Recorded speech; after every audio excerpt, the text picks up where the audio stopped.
어떤 신학자는 성경을 주의하면서 성경을 만약 한 장만 가질 수 있다면 누가복음 24장을 갖겠다고 했습니다. 누가복음 24장에는 부활하신 그리스도를 찾아가는 엠마오 제자들 이야기가 있습니다. 그 이야기 안에서 회복과 치유 또 사명으로 초대받는 제자의 삶이 있기에 성경을 딱 한 장만 가질 수 있다면 저는 누가복음 24장을 갖겠습니다 하는 글을 읽어보았습니다.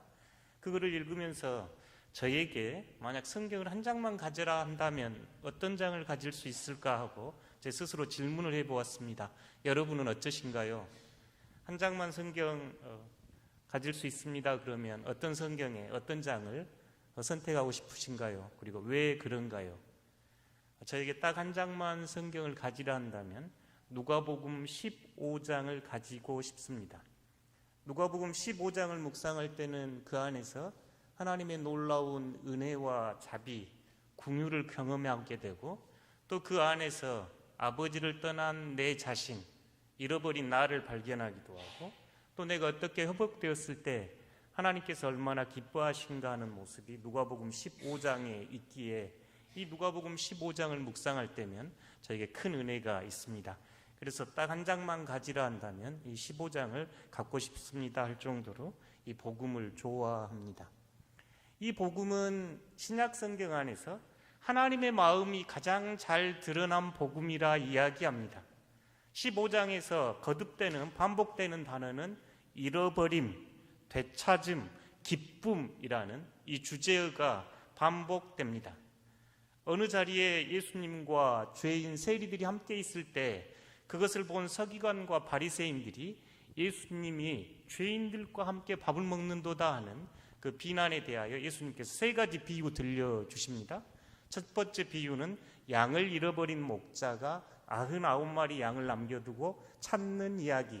두 번째 비유는 동전 10개를 가지고 있었던 여인이 1개를 잃어버려서 찾는 이야기. 세 번째 비유는 아버지가 두 아들이 있었는데 두 아들을 잃고 찾는 이야기가 담겨 있습니다. 잃어버림, 되찾음, 기쁨, 이게 15장에 거듭 반복되는 중심 주제어입니다. 오늘 이 비유의 배경과 첫 번째 비유인 잃은 양에 대한 말씀을 여러분과 나누어 보고 싶습니다. 이 비유의 배경 그 자체만 가만히 좀 머물러 봐도 우리에게 큰 도전이 되고 우리가 어떤 일을 결정하고 선택할 때 우리 행동의 분별의 기준으로 초대하는 내용이 담겨 있습니다. 1절과 2절 함께 저와 교독해 보시겠습니다. 모든 세리와 죄인들이 말씀을 들으러 가까이 나오니 바리새인과 서기관들이 수군거려 이르되 이 사람이 죄인을 영접하고 음식을 같이 먹는다 하더라. 아멘. 지금 이 말씀 보면 아마 예수님께서 어떤 식사 자리에 호스트 주인처럼 계시고 그 자리에는 지금 성경에는 모든 세리와 죄인 이렇게 나와요. 세리와 죄인, 그 사회에서 죄인이라고 손가락질 받는 이들이 예수님께 나옵니다. 예수님의 말씀을 듣기 위하여 나오고 있고 이 모습을 본 바리새인과 서기관들은 저자가 예수님이 죄인들과 함께 음식을 먹는구나 하고 지금 뒷담화를 하는 모습입니다. 사실 이 구절의 이 두 절의 모습은 복음서 전편에 있는 내용입니다. 마가복음 2장에 예수님께서 공생애를 막 시작하고 이제 병자를 치유하고 제자를 부를 때 마태, 레위를 부르고 세리들과 함께 잔치를 벌인 마가복음 2장 16절에 보면 바리새인의 서기관들이 예수께서 죄인 및 세리들과 함께 잡수시는 것을 보고 그의 제자들에게 이르되 어찌하여 세리 및 죄인들과 함께 먹는가? 지금 등장부터 그렇습니다. 예수님께서 공생의 사역을 시작하실 때 세리들과 죄인들과 함께 어울려 식사하는 모습을 보고 바리새인과 지금 서기관들이 왜 죄인들과 한 밥상에서 밥을 먹습니까? 하고 제자들에게 묻는 이야기이지요. 누가복음 7장 34절에도 바리새인과 서기관들 이야기가 나오면서 예수님께서 하신 말씀입니다. 인자가 와서 먹고 마시매 너희 말이, 지금 바리새인과 서기관 말이, 보라 먹기를 탐하고 포도주를 즐기는 사람이요 세리와 죄인의 친구로다. 사역을 계속해 가시면서도 예수님은 종종 지금 이 세리 죄인들과 함께 자리를 같이 하고 함께 식탁을 나누고 함께 음식을 나누는데, 그것을 보고 먹기를 탐하는 자, 죄인과 세리와 함께 먹는 자라고 지금 예수님을 공격한다 하고 예수님께서 말씀하시죠. 저희가 잘 아는 삭개오 이야기에도 그렇습니다. 누가복음 19장인데 삭개오 이야기는 이제 예수님께서 예루살렘 올라가시는 그 길목에 마지막에 있었던 십자가 지기, 그러니까 얼마 전 사건입니다. 누가복음 19장 7절에 보면 그곳에 있는 무사람들이 예수님께서 지금 삭개오 집으로 들어가는 것을 보고 수군거려 이르되 저 사람이 죄인의 집에 유하로 들어갔도다. 지금 이렇게 예수님 뒤에서 예수님을 힐난하며 비난하고 비판하는 이야기입니다. 왜 유대 종교인들은 예수님께서 세리와 죄인과 함께 음식 나누는 것에 대해서 이렇게 비판적이었을까요? 왜 그랬을까요? 무엇 때문에 이 유대 종교인들은 예수님께서 세리와 죄인들과 함께 음식 먹는 것을 그렇게 못마땅해 했을까요? 여러분 어떻게 생각하신가요? 이 당시에 지금 유대인들의 생각에는 죄인과 세리와 함께 음식을 나누는 사람은 죄인이다, 지금 이렇게 생각하고 있는 겁니다. 우리가 유유상종 이러죠. 똑같은 부류입니다. 식탁은 지금도 굉장히 중요한 경계선입니다. 가족의 경계, 어떤 공동체의 경계, 저희가 속해 있는 그룹의 중요한 경계가 식사 자리입니다. 저희가 모르는 사람들하고 식사하지 않지요. 뭔가 아는 그룹이 지어졌을 때 함께 식탁을 나눕니다. 지금 문화도 그렇지만 이 고대의 팔레스타인 문화에서는 훨씬 더 그렇습니다. 함께 음식을 먹는다는 것, 내가 그 사람과 동등한 위치입니다. 함께 음식을 나누는 것은 나는 그 사람의 벗이요 원수가 아닙니다, 이런 의미거든요. 그런데 자신들은 경건하고 의롭다고 여기는 이 바리새인들과 서기관들이 보니 예수님은 죄인들과 손가락질 받는 세리들과 함께 식탁에 앉아서 그들과 함께 음식을 나눕니다. 이들은 자신이 율법을 잘 지켜서 경건하고 의롭다고 생각하는 사람들입니다.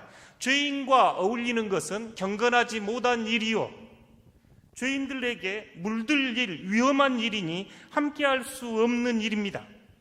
죄인들과 선을 긋고 저 사람들은 죄인이라 경계를 짓고 차별해야 옳습니다.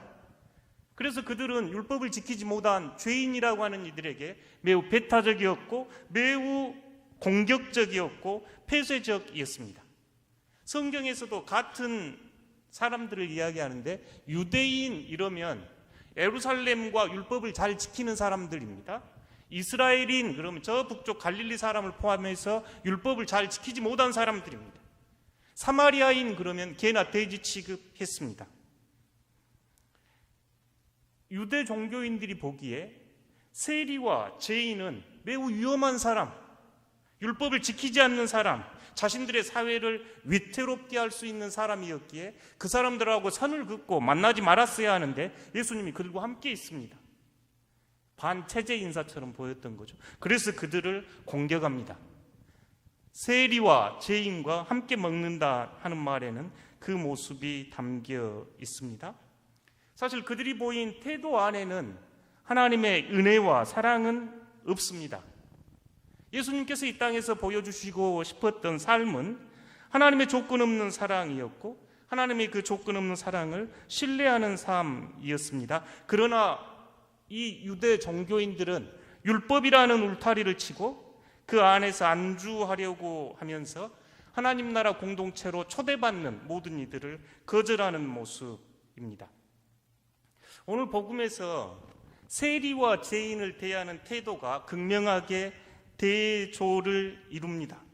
유대 종교인들은 그들을 매우 부정적으로 대했다면 예수님은 그들의 친구와 벗으로 한 식탁에서 먹고 마십니다. 여러분의 태도는 어떠신가요? 여러분은 여러분에게 불편한 사람, 예를 들어 사회에서 죄인이라 손가락질 받을 수 있는 이들, 다른 이들, 우리와 다른 이들 어떻게 대하고 있습니까?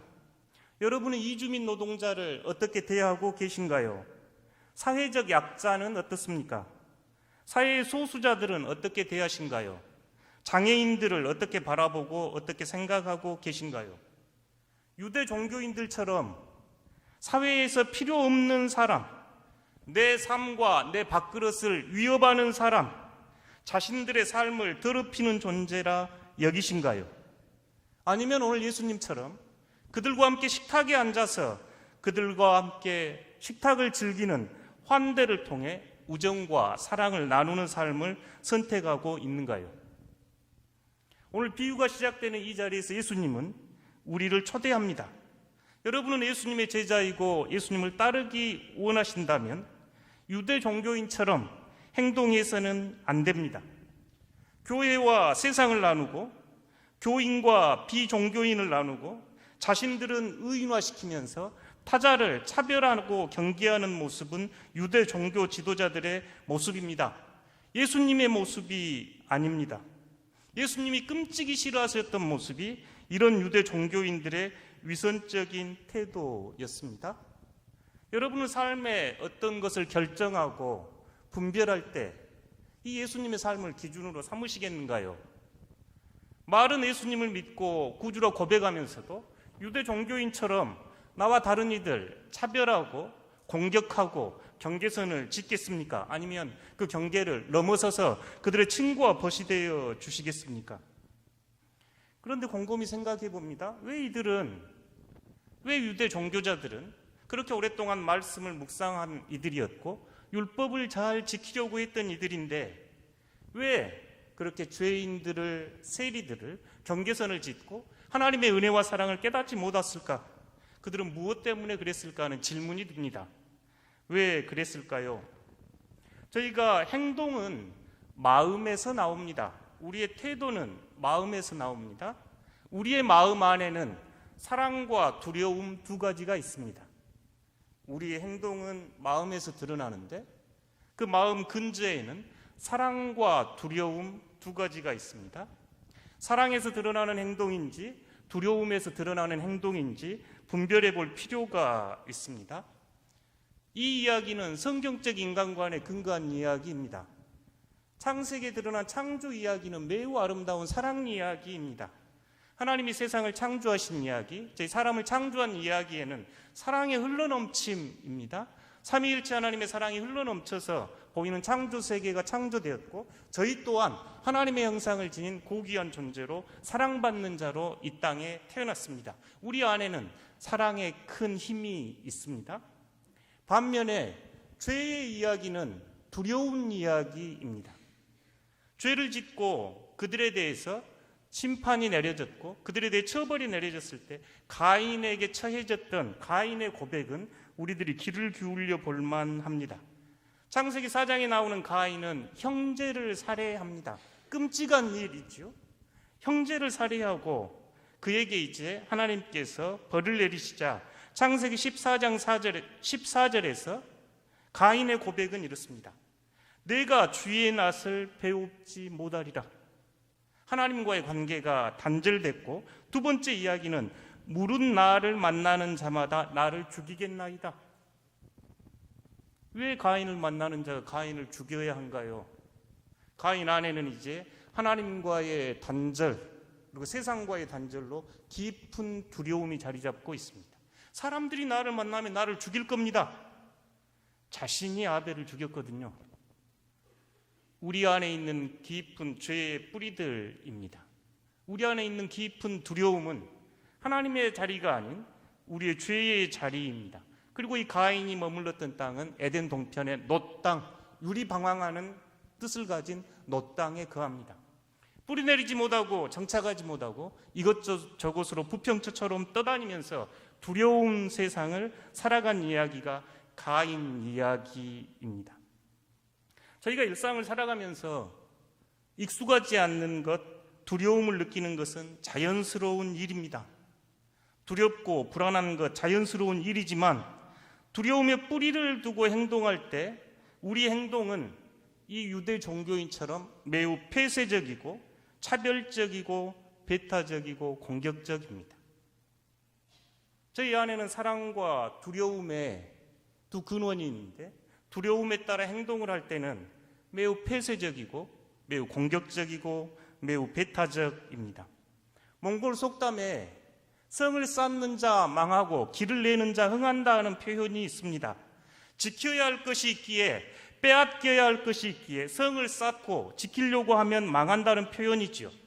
유대인들은 율법을 지키려고 했고 자신들이 선민이라는 이것을 지키려 했습니다. 그러나 두려움은 두려움을 낳을 뿐입니다. 두려움은 다른 사람을 차별하고 뿐만 아니라 자신도 소외되고 두려움 속에 갇혀 죽어갑니다. 두려움은 두려움만 낳습니다. 반면에 완전한 사랑은 두려움을 몰아냅니다. 예수님께서 이곳에 오셔서 이 잔치자리에서 보여주시고 싶었던 가장 중요한 메시지는 이 사랑의 동력입니다. 여러분, 우리 안에 사랑에 따라 움직여가야 합니다. 율법이 아니라 사랑이 더 중요합니다 하면서 사랑은 두려움을 몰아냅니다. 그렇게 예수님은 손가락질 받았던 죄인과 세리와 차별 없이 친구로 벗으로 우정을 나눌 수 있었고, 예수님 곁에서 이 사랑을 체험했던 제자 요한은 요한일서 4장 18절에서 이렇게 고백합니다. 함께 읽어보겠습니다. 사랑 안에 두려움이 없고 온전한 사랑이 두려움을 내쫓나니 두려움에는 형벌이 있음이라. 두려워하는 자는 사랑 안에서 온전히 이루지 못하였느니라. 아멘. 사랑 안에는 두려움이 없습니다. 완전한 사랑은 두려움을 쫓아냅니다.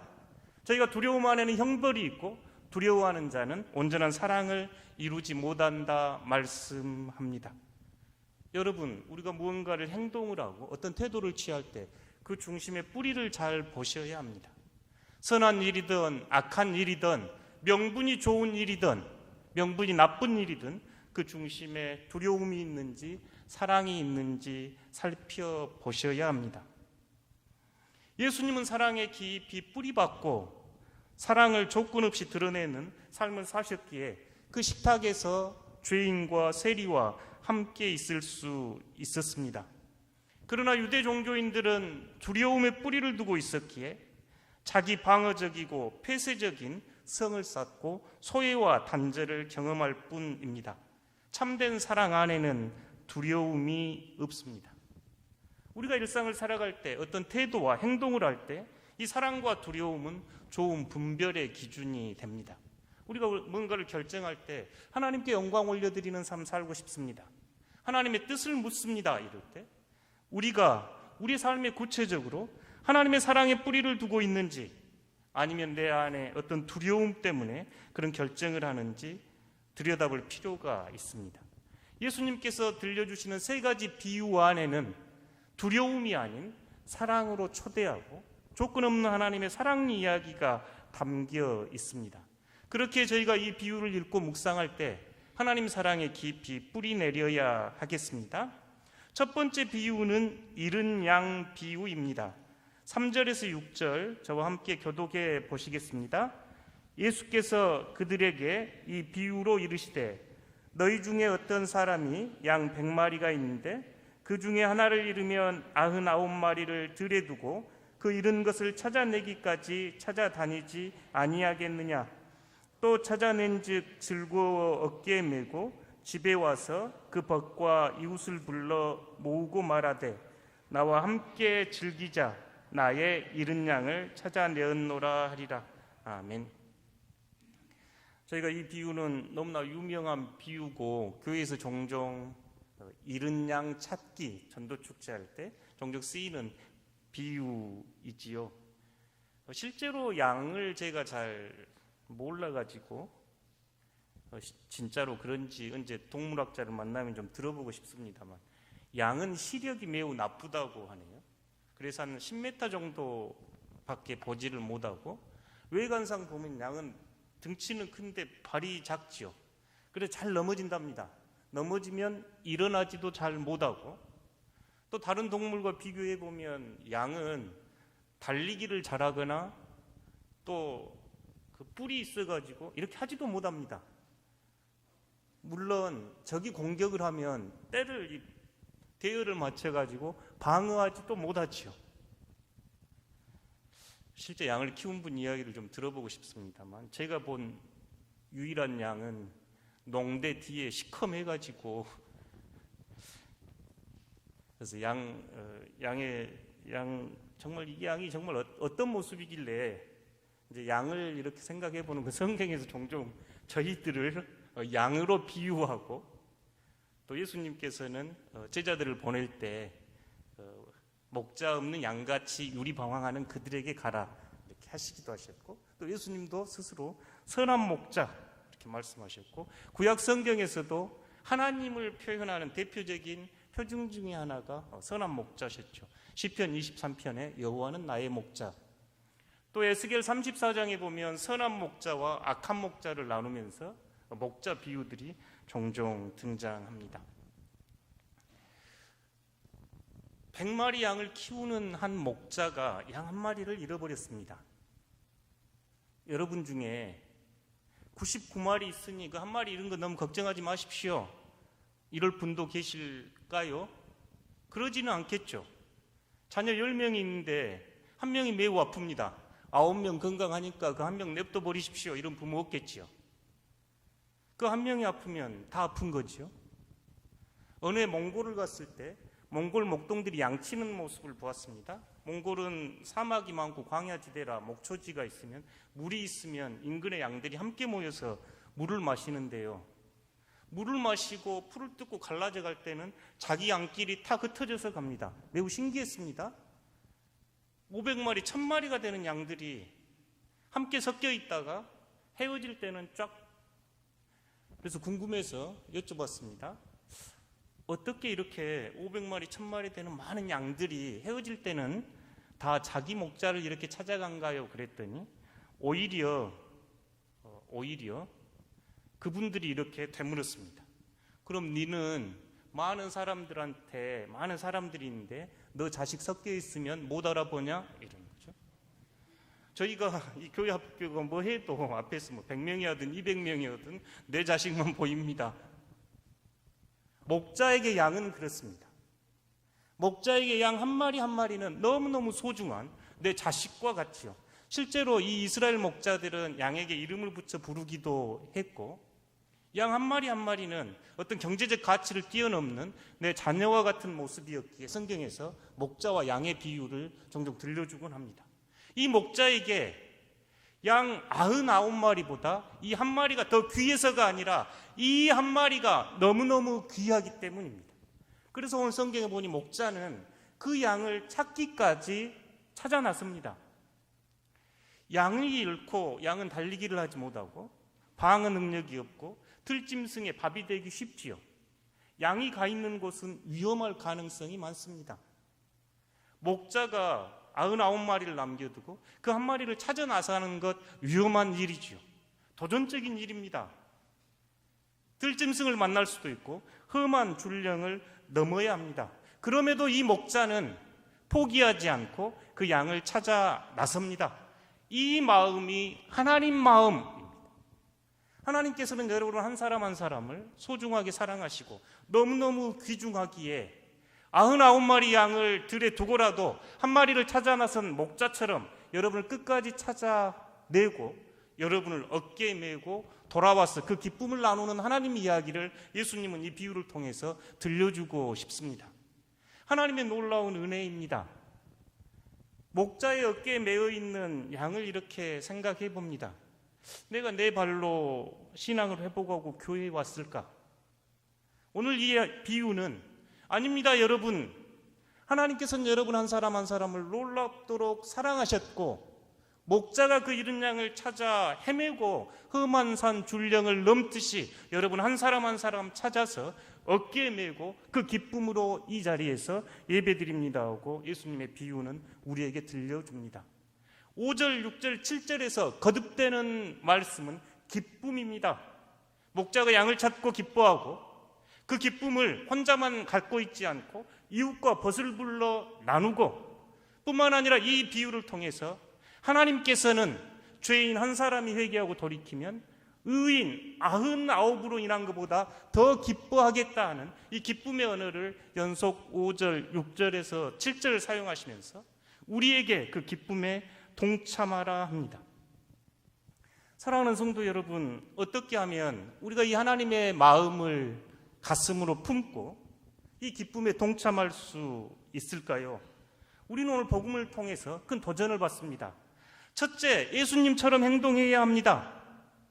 유대 종교인들처럼 두려움의 뿌리를 두고 행동하지 마시고 사랑의 뿌리를 두고 차별 없이 조건 없이 행동하라고 예수님은 초대합니다. 세리와 죄인들과 함께 식탁을 나누면서 예수님은 우리를 그 자리로 초대하지요. 둘째, 예수님은 우리에게 하나님의 마음이 양 한 마리를 잃어버린 목자의 마음임을 우리에게 생각하게 하면서 그 목자가 양을 찾았을 때 기뻐하고 즐거워하는 것처럼 여러분도 그 기쁨의 잔치에 초대합니다. 우리가 자녀들을 잃어버렸을 때 밤새 거리를 찾고 헤매면서 경찰서에 신고를 하고 신문과 방송에 내고 찾아다니듯이 하나님께서는 여러분 한 사람 한 사람을 그렇게 찾으신 하나님 뿐만 아니라 오늘 우리에게도 그 기쁨의 잔치에 함께 참여하라고 초대합니다. 때로는 위험하고 때로는 불안하고 때로는 불편할지라도 하나님의 기쁨을 아는 이들은 이 목자 잃은 양을 찾아 나서는 사람처럼 함께 찾아 나서는 사람입니다. 기꺼이 두려움을 떨쳐내고 사랑의 발걸음을 걷는 이들이지요. 사랑하는 성도 여러분, 오늘 이 말씀은 잃어버린 양 한 마리 같은 저희를 찾아 나선 하나님의 놀라운 사랑을 묵상하게 합니다. 뿐만 아니라 저희 또한 이 사랑에 응답하여 잃은 양처럼 유리방황하고 잃은 양처럼 하나님을 떠나 있는 이들을 함께 찾아 나서는 목자의 발걸음에 여러분을 초대합니다. 그 목자의 기쁨이 여러분의 기쁨이 되는 복된 한 주간 되시기를 축복합니다. 이 시간 함께 찬양하면서